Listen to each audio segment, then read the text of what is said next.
Hi friends, പുതിയൊരു വീഡിയോയിലേക്ക് എല്ലാവർക്കും സ്വാഗതം. അമ്പിളി തമ്പായിയെയും പാർവതി കുഞ്ഞമ്മയും കാണാൻ വേണ്ടി ചെല്ലുകയാണ്. അങ്ങനെ തമ്പായിയും പാർവതിയും കൂടി ചേർന്ന് അമ്പിളിയെ നൈസായി അങ്ങ് പറ്റിക്കുകയാണ്. അങ്ങനെ ഓരോ മോഹ വാഗ്ദാനങ്ങൾ കൊടുക്കുകയാണ്. അപ്പോൾ അതിലെല്ലാം തന്നെ അമ്പിളി അങ്ങ് വീണ് പോവാൻ കേട്ടോ.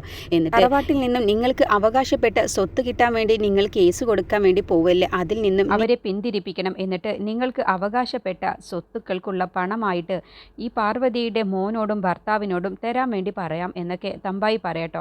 അതൊക്കെ കേൾക്കുന്ന സമയത്ത് പാർവതി അഭിനയിച്ചുകൊണ്ട് അമ്പിളിയുടെ മുന്നിൽ അഭിനയിച്ചുകൊണ്ട് പറയണം, അതെങ്ങനെ ശരിയാവും, അവർക്ക് കിട്ടാനുള്ള സ്വത്തുക്കൾ കിട്ടേണ്ടേ, അതിന് വേണ്ടിയിട്ടല്ലേ എന്ന് പറയുമ്പോൾ അതിന് നമ്മുടെ തറവാടിനെ വെട്ടിമുറിക്കേണ്ട ഒരു ആവശ്യവുമില്ല. അങ്ങനെ ചെയ്താൽ തറവാടിനും അനന്തനും മക്കൾക്കുമാണ് അതിൻ്റെ ദോഷം വരിക. അതുകൊണ്ട് നീ നിന്റെ ഭർത്താവിനോടും നിന്റെ മകനോടും സംസാരിച്ച് ഇവർക്ക് അവകാശപ്പെട്ട സ്വത്തുക്കളുടെ പൈസയായിട്ട് കൊടുക്കാൻ വേണ്ടി പറ എന്ന് പറയട്ടോ. അപ്പോൾ അത് കേൾക്കുന്ന സമയത്ത് പാർവതി പറയണ അത് പറ്റുമോ എന്ന് ചോദിക്കുന്ന സമയത്ത് അമ്പിളി പറയണ അത് പറ്റും, ഞങ്ങൾക്കിപ്പോൾ വേണ്ടത് പൈസയ്ക്കാണ് ഞങ്ങൾക്ക് ബുദ്ധിമുട്ടുള്ളത്, അതുകൊണ്ട് പൈസയായിട്ട് തന്നാൽ മതി എന്ന് പറഞ്ഞതോടുകൂടി പാർവതിയുടെയും തമ്പായുടെയും ആ ഉദ്ദേശം നടന്നു എന്നുള്ള കാര്യം മനസ്സിലാവാൻ കേട്ടോ. എന്നിട്ട് പാർവതി അമ്പിളിയെ കയ്യിലെടുക്കാണ്. അമ്പിളിയോട് പറയണേ, നീ അവരോടെല്ലാം സംസാരിച്ച് ഇതിൽ നിന്നും ഈ കേസ് കൊടുക്കുന്നതിൽ നിന്നും പിന്മാറിയാൽ നിനക്ക് ഞാൻ കുറച്ച് കൂടുതൽ പൈസ തരാം, അവർ അറിയാതെ നിനക്ക് മാത്രമായിട്ട് കുറച്ചധികം കൂടുതൽ പൈസ തരാം എന്ന് പറഞ്ഞത് കേട്ടപ്പോൾ അമ്പിളി പൂർണ്ണമായും അത് വിശ്വസിക്കാം കേട്ടോ. അങ്ങനെ അമ്പിളി അവരോട് സംസാരിക്കാം എന്ന് പറഞ്ഞ് അമ്പിളിയെ അവിടെ നിന്നും തമ്പായും പാർവതിയും കൂടി പറഞ്ഞയക്കാം കേട്ടോ. അപ്പോൾ തമ്പായിയുടെ മനസ്സിൽ ഉദ്ദേശിച്ചതുപോലെ കാര്യങ്ങളൊക്കെ ഈ അമ്പിളിയെ വെച്ച് തന്നെ ഞാൻ നടക്കും, എന്നിട്ട് അനന്തൻ്റെ കുടുംബത്തിന് ഒരു രൂപ പോലും കല്യാശ്ശേരി തറവാട്ടിൽ നിന്നും ഞാൻ കൊടുക്കില്ല എന്നുള്ള ഉദ്ദേശത്തിലാണ് തമ്പായി നിൽക്കുന്നത്. തൽക്കാലം അമ്പിളിയെ വെച്ച് തന്നെ കുറച്ച് പൈസ അവരുടെ കണ്ണിൽ പൊടിയിടാൻ വേണ്ടി കൊടുക്കാമെന്നാണ് തമ്പായും പാർവതിയും കൂടി മനസ്സിൽ തീരുമാനിച്ചിട്ടുള്ളത്. ഈ സമയം രഘുദാസിനെ കാണാൻ വേണ്ടി വന്ന് സുശീലയ്ക്ക് വേണ്ടി എന്തിനാണ് ഇക്കാര്യത്തിൽ നിന്നും പിന്മാറിയത്, അവസാന നിമിഷം എന്തിനാണ് സുശീലാൻ്റെയെ പോലെയുള്ള ഒരു സ്ത്രീയുടെ കൂടെ ദാസങ്ങൾ നിന്നത്, എനിക്കതിൻ്റെ സത്യാവസ്ഥ അറിയണം, എന്താണെങ്കിലും ദാസങ്ങൾ എന്നോട് പറയണം എന്ന് പറയുമ്പോൾ നിന്റെ ചോദ്യം പറച്ചിലും കാര്യങ്ങളൊക്കെ കഴിഞ്ഞെങ്കിൽ ഞാൻ തന്നെ പറയാം.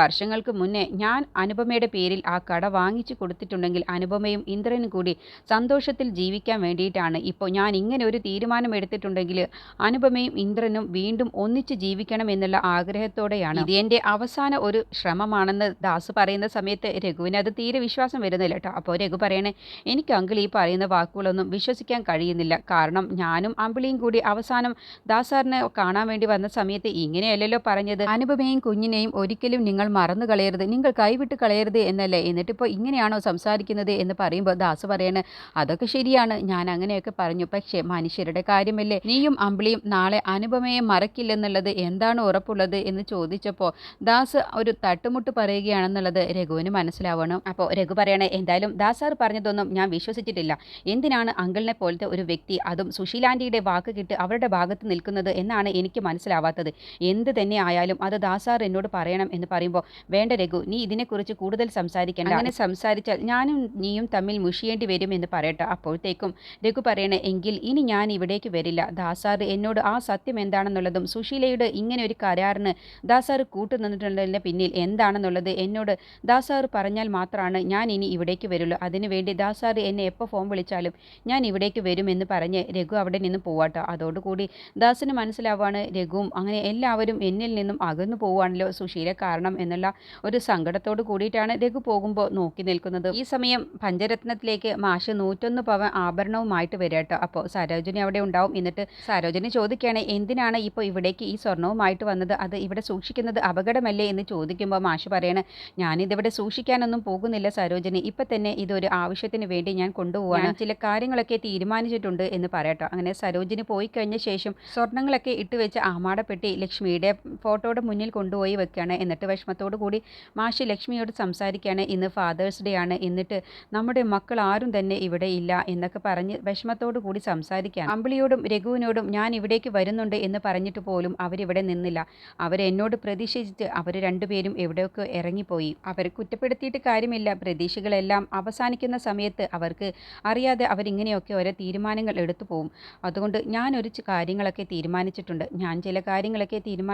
തറവാട്ടിൽ നിന്നും നിനക്ക് അവകാശപ്പെട്ട സ്വർണം പണയം വെച്ച് ഞാൻ രഘുവിന് ബിസിനസ് തുടങ്ങാനുള്ള പണം കൊടുക്കാൻ പോവാണ്, അതാണ് ഞാൻ തീരുമാനിച്ചിട്ടുള്ളത്. നിനക്കതിൽ സന്തോഷമുണ്ടാകുമെന്നുള്ളത് എനിക്കറിയാം, തൽക്കാലം ഇപ്പോൾ ഞാൻ ഇങ്ങനെയാണ് ചെയ്യാൻ പോകുന്നത് എന്ന് കരുതി ഈ സ്വർണമൊന്നും ഒരിക്കലും കൈവിട്ടു പോവാൻ ഞാൻ സമ്മതിക്കില്ല, എന്നെങ്കിലും ഞാൻ ഈ സ്വർണ്ണങ്ങൾ സ്വത്തുക്കളെല്ലാം തിരിച്ചെടുത്ത് നമ്മുടെ മക്കളുടെ കൈകളിൽ തന്നെ ഞാനിത് ഭദ്രമായി കൊടുക്കും എന്നൊക്കെ വിഷമത്തോടു കൂടി മാഷ് ലക്ഷ്മിയുടെ ഫോട്ടോയിൽ നോക്കി പറയണം. ഇന്ന് ഫാദേഴ്സ് ഡേ ആയിട്ടും മക്കളാരും എന്നെ ഓർത്തില്ലെങ്കിലും മക്കൾക്ക് ചെയ്യാൻ വേണ്ടി കഴിയുന്നത് ഞാൻ ഇന്ന് ചെയ്യും. ഒരു അച്ഛനായ ഞാൻ ഇന്ന് അവർക്ക് വേണ്ടിയുള്ള എന്നെക്കൊണ്ട് ചെയ്യാൻ കഴിയുന്നത് ഞാൻ ഇന്ന് ചെയ്യും. അവരെൻ്റെ കൂടെ ഇല്ലെങ്കിലും അവർ എനിക്ക് സമ്മാനിച്ച നല്ല നല്ല ഓർമ്മകൾ എൻ്റെ മനസ്സിലുണ്ട് ലക്ഷ്മി, അത് മതി എനിക്ക് എന്ന് വിഷമത്തോടു കൂടി മാഷ് ഫോട്ടോയിൽ നോക്കി പറഞ്ഞ ശേഷം അവിടെ പോയി ഇരിക്കാൻ കേട്ടോ. എന്നിട്ട് കഴിഞ്ഞു പോയ കാര്യത്തെക്കുറിച്ച് മാഷ് ഓർമ്മിക്കുകയാണ്. മക്കളുമൊത്ത് 5 പേരുമൊത്ത് സന്തോഷത്തോടു കൂടി ആഘോഷിച്ച ഫാദേഴ്സ് ഡേക്ക് വേണ്ടി അനുപമ എഴുതിയ കവിതയെക്കുറിച്ചൊക്കെ ഇങ്ങനെ ആലോചിച്ച് വിഷമിച്ചിരിക്കുകയാണ്.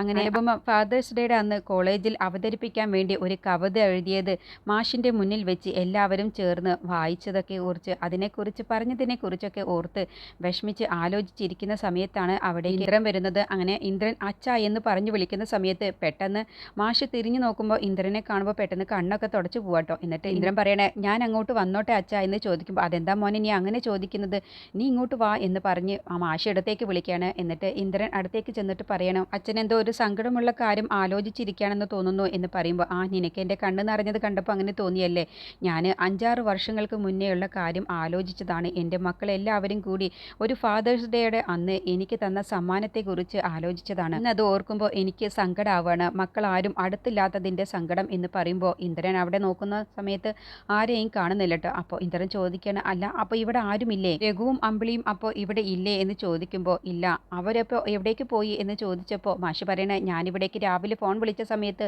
സരോജിനിയാണ് എന്നോട് പറഞ്ഞത് രഘുവും അമ്പിളിയും രാവിലെ തന്നെ എവിടേക്കോ പോയി എന്നുള്ളത്. അല്ല എന്തിനാണ് ഇന്ദ്രൻ ഇവിടേക്ക് വന്നത് എന്ന് ചോദിക്കുമ്പോൾ ഇന്ദ്രൻ പറയണ 1-2 കാര്യങ്ങളുണ്ട് അച്ഛ. അതിൽ ആദ്യത്തേത് ഇന്ന് ഫാദേഴ്സ് ഡേ ആയിട്ട് അച്ഛനെ ഒന്ന് കാണുക എന്നുള്ളതാണ്. ഇവനെ കല്യാണം കഴിച്ച ശേഷം എന്ത് പ്രശ്നമുള്ള സമയത്തും ഞാനിവിടേക്ക് അച്ഛന് ഒരു ചെറിയ ഗിഫ്റ്റുമായിട്ട് ഞാനിവിടേക്ക് അച്ഛനെ കാണാൻ വരാറുണ്ടല്ലോ, അതുപോലെ ഒരു ചെറിയ ഗിഫ്റ്റുമായിട്ട് വന്നതാണ് ദാ അച്ഛ എന്നും പറഞ്ഞ് മാഷിൻ്റെ മുന്നിലേക്ക് ഇന്ദ്രൻ ഒരു ചെറിയ സമ്മാനം കൊടുക്കുകയാണ് കേട്ടോ. അത് കാണുന്ന സമയത്ത് മാഷ് തന്നെ സന്തോഷത്തോടു കൂടി ഇന്ദ്രൻ്റെ ആ ഒരു സ്നേഹം കാണുമ്പോൾ നോക്കി നിന്ന് പോവാണ്. ഇന്ദ്രൻ കൊടുത്ത ആ സമ്മാനം, ആ ഒരു ചെറിയ സമ്മാനം അനന്ത മാഷ് 2 കൈയും നീട്ടി സ്നേഹത്തോടെയും സന്തോഷത്തോടും കൂടി 2 കൈയും നീട്ടി വാങ്ങുകയാണ് കേട്ടോ. എന്നിട്ട് ഇന്ദ്രൻ പറയാണ്, അനുവിനെ കല്യാണം കഴിച്ച ശേഷം ഞാൻ അച്ഛനെ എൻ്റെ സ്വന്തം അച്ഛനായിട്ട് തന്നെയാണ് കണ്ടിട്ടുള്ളത്. സ്വന്തം അച്ഛനെ കുറിച്ച് നല്ലതൊന്നും ഓർക്കാനില്ലാത്ത എനിക്ക് അനുവിൻ്റെ അച്ഛനെ സ്വന്തം അച്ഛനായിട്ടാണ് ഞാൻ കണ്ടിട്ടുള്ളൂ എന്നും പറഞ്ഞിട്ടാണ് ഇന്ദ്രൻ വിഷമത്തോടു കൂടി മാഷിന് ആ സമ്മാനം കൊടുക്കുന്നത്. അങ്ങനെ മാഷ് സന്തോഷത്തോടു കൂടി 2 കൈ നീട്ടി ആ സമ്മാനം വാങ്ങുക കേട്ടോ. എന്നിട്ട് ഇന്ദ്രൻ പറയണേ, ഞാൻ വന്നത് മറ്റൊരു കാര്യം കൂടി അച്ഛനോട് പറയാനാണ്. ഷോപ്പിൻ്റെ കാര്യത്തിനെ കുറിച്ചാണ് ഞാൻ സംസാരിക്കാൻ വന്നത്. ഷോപ്പിൻ്റെ പേരിൽ ഞാൻ 25 ലക്ഷം രൂപ ഞാൻ രഘുവിന് കൊടുക്കാമെന്ന് പറഞ്ഞിട്ടുണ്ട്. അത് ഞാൻ കൊടുക്കാം അച്ഛ, 25 ലക്ഷം രൂപ രഘുവേട്ടിന് കൊടുക്കാമെന്നാണ് എൻ്റെ തീരുമാനം. അത് കേട്ടപ്പോൾ മാഷ് തന്നെ അതിശയിച്ച് പോവാണ് കേട്ടോ. അങ്ങനെ മാഷിനോട് ഇക്കാര്യമൊക്കെ പറഞ്ഞ ശേഷം ഇന്ദ്രൻ അവിടെ നിന്ന് പോവാട്ടോ. അങ്ങനെ ഇന്ദ്രൻ പോയി കഴിഞ്ഞ ശേഷം ഇന്ദ്രൻ കൊടുത്ത ആ സമ്മാനവും നോക്കി മാഷ് കണ്ണ് നിറഞ്ഞുകൊണ്ടാണ് നോക്കിക്കൊണ്ടിരിക്കുന്നത്. എൻ്റെ മക്കളാരും ഇന്നത്തെ ദിവസം ഓർത്തില്ലെങ്കിലും ഇന്ദ്രനെങ്കിലും ഓർത്ത് എനിക്ക് ഈ ഒരു ചെറിയ സമ്മാനം കൊണ്ടു തന്നല്ലോ എന്നുള്ള സന്തോഷത്തിലാണ് കേട്ടോ മാഷ് അത് നോക്കിക്കൊണ്ടിരിക്കുന്നത്. ഈ സമയം രഘു ഗോകുലിനെയും സച്ച് സാറിനെയും കാണാൻ വേണ്ടി അവരുടെ വീട്ടിലേക്ക് എത്തിയിട്ടുണ്ടാവും കേട്ടോ. എന്നിട്ട് അവരോട് കാര്യങ്ങളൊക്കെ പറയാണ്, എനിക്ക് അനുപമ ആ കട തരാൻ വേണ്ടി നിന്നതാണ്, പെട്ടെന്ന് ദാസാർ കാലുമാറി എന്നുള്ളതിനൊക്കെ പറയുന്ന സമയത്ത് ഗോകുൽ സച്ചിയെ ഒന്ന് കണ്ണോണ്ട് നോക്കുകയാണ് കേട്ടോ. ഗോകുലും കൂടി അറിഞ്ഞുകൊണ്ടാണ് ഇത് എന്നുള്ള ഭാവത്തിൽ. അങ്ങനെ സച്ചിയും ഗോകുലും കൂടി പരസ്പരം രഘുവിൻ്റെ ആ വിഷമം കാണുമ്പോൾ നോക്കുന്നുണ്ട്. എന്നിട്ട് രഘു പറയണ, ആര് തന്നെ എന്നെ തോൽപ്പിക്കാൻ വേണ്ടി ശ്രമിച്ചാലും ഞാൻ ആരുടെ മുന്നിലും തോറ്റു പോകാൻ പോകുന്നില്ല, എനിക്ക് എല്ലാവരുടെയും മുന്നിൽ ജയിച്ച് കാണിച്ചു കൊടുക്കണം എന്ന് പറയുന്ന സമയത്ത് സച്ചി ഗോകുലിനെ ഒന്ന് നോക്കണം. ഈ സമയം പഞ്ചരത്നം വീട്ടിലേക്ക് ചീരുവും വിനയനും ദയും കൂടി എത്തിയിട്ടുണ്ടാവും കേട്ടോ. അപ്പോൾ സരോജിനിയൊക്കെ എത്തിയിട്ടുണ്ടാവും. അങ്ങനെ മാഷ് അപ്പോഴത്തേക്കും പുറത്തേക്ക് പോയിട്ടുണ്ടാവും കേട്ടോ. അപ്പോൾ ആ സമയത്താണ് സരോജിനി പറയുന്നത് ഇങ്ങനെ 101 പവൻ ആഭരണം കൊണ്ടുവന്ന് വെച്ചതിനെ കുറിച്ച്. അപ്പോൾ ദയ പറയണ, അച്ഛൻ ആരോടും പറയാതെ ഇതിപ്പോൾ ലോക്കറിൽ നിന്നും 101 പവൻ കൊണ്ടുവന്ന് വെച്ചിട്ടുണ്ടെങ്കിൽ അച്ഛൻ്റെ ഉദ്ദേശം രഘുവേട്ടിന് കൊടുക്കാനായിരിക്കും, ആരോടും പറയാതെ ഈ പണ്ടം പണയം വെച്ച ശേഷം അത് ആ കിട്ടുന്ന പൈസ മുഴുവനും രഘുവേട്ടിന് കൊടുക്കാനായിരിക്കും അച്ഛൻ്റെ തീരുമാനം. എങ്കിൽ അത് ഉറപ്പായും സമ്മതിക്കില്ല എന്ന് ദയ പറയാട്ടോ. അപ്പോൾ വിനയനും ചീരുവും ഒക്കെ ഉണ്ട് ദയ പറയുന്ന സമയത്ത്. അപ്പോൾ അവരും അത് അംഗീകരിക്കുകയാണ്. വീട്ടിന് മാത്രമായിട്ട് കൊടുക്കാനൊന്നും ആരും സമ്മതിക്കില്ല എന്ന് പറഞ്ഞ് ഇനി അനന്തമാഷിൻ്റെ മക്കൾ തമ്മിൽ അങ്ങോട്ടും ഇങ്ങോട്ടും അടിപിടിയും പരസ്പരം പോരുവിളിയും ദേഷ്യവും സ്നേഹമില്ലായും ഒക്കെ വരികയാണ്. അപ്പോൾ അത് കാണുന്ന സമയത്ത് മാഷാകെ തളർന്നു പോവാട്ടോ. സ്വത്തിന് വേണ്ടി പരസ്പരം എൻ്റെ മക്കളുടെ സ്നേഹം ഇല്ലാതാവുകയാണല്ലോ, എന്നെപ്പോലും അവർ മറന്നു പോകുന്നുണ്ടല്ലോ എന്നുള്ള വിഷമത്തിലാണ് മാഷ് ഇതൊക്കെ ഇനി കണ്ടുകൊണ്ട് നിൽക്കാൻ പോകുന്നത്. അങ്ങനെ മാഷിന് ഒരു ചെറിയ ആശ്വാസവും തണലുമായിട്ട് ഇനി ഇന്ദ്രനാണ് മാഷിൻ്റെ കൂടെ മാഷിൻ്റെ പ്രിയപ്പെട്ട മരുമകനായി മാറാൻ പോകുന്നത്. ഇന്ദ്രനും അനുപമയും വീണ്ടും ഒന്നാവാനുള്ള കാര്യത്തിലേക്കാണ് ശ്രമങ്ങളൊക്കെ വന്നുകൊണ്ടിരിക്കുന്നത്. അങ്ങനെ സുശീലയ്ക്കും ഹർഷയ്ക്കും തിരിച്ചടിയായി ഇന്ദ്രനും അനുപമയും ഇനി വീണ്ടും ഒന്നാവാൻ പോവാണ്. അതിലേക്കാണ് കാര്യങ്ങളൊക്കെ വന്നുകൊണ്ടിരിക്കുന്നത്.